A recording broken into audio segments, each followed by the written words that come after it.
The handcuffs clicked shut with a sound that didn't belong in that place, not at Arlington.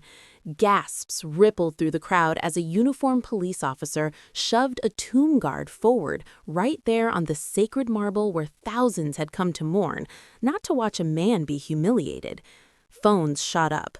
Someone whispered, "Is this really happening?" Just minutes earlier, the guard had stood perfectly still, a symbol of honor and discipline. Now he was being arrested, accused of harming a child. What no one knew yet was this: that single arrest would unravel a family's power, expose a lifetime of arrogance, and teach a 13-year-old girl what respect truly costs. The morning at Arlington National Cemetery began the way it always did: quiet, deliberate, almost reverent. A thin breeze moved through the rows of white headstones, carrying the faint rustle of leaves and the distant hum of traffic from across the Potomac. And the sky was pale blue, washed clean by an early autumn chill. Visitors walked slowly, voices hushed as if the air itself demanded restraint. Some clutched folded programs, others held flowers, their faces set with the kind of grief that never really fades, only learns how to sit still. At the tomb of the unknown soldier, the tomb guard stood watch. Staff Sergeant Daniel Harper had been on this post for nearly 3 years. He had learned long ago to empty his mind while standing there. No distractions, no wandering thoughts. Every movement was practiced, every step measured. 21 steps down the black mat, turn, pause. 21 seconds.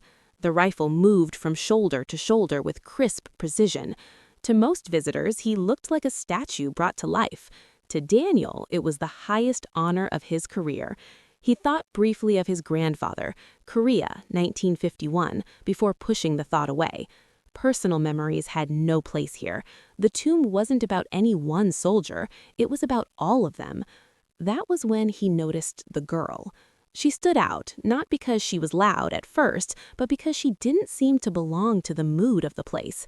13, maybe, long brown hair pulled into a high ponytail, designer sneakers that had never touched mud, a phone already in her hand, angled just right.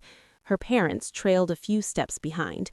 The man was easy to identify: broad shoulders, confident stride, the kind of posture that came from years of people stepping aside when you entered a room. He wore civilian clothes, but Daniel recognized the look immediately: law enforcement. The girl glanced at the guard, then at her phone screen. She smirked. "Dad," she whispered loudly enough for a few nearby tourists to hear, "he doesn't even blink." Her mother chuckled under her breath. "Brianna, this isn't the place."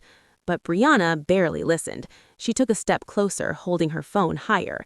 Daniel's eyes stayed forward. His jaw was set. He did not react.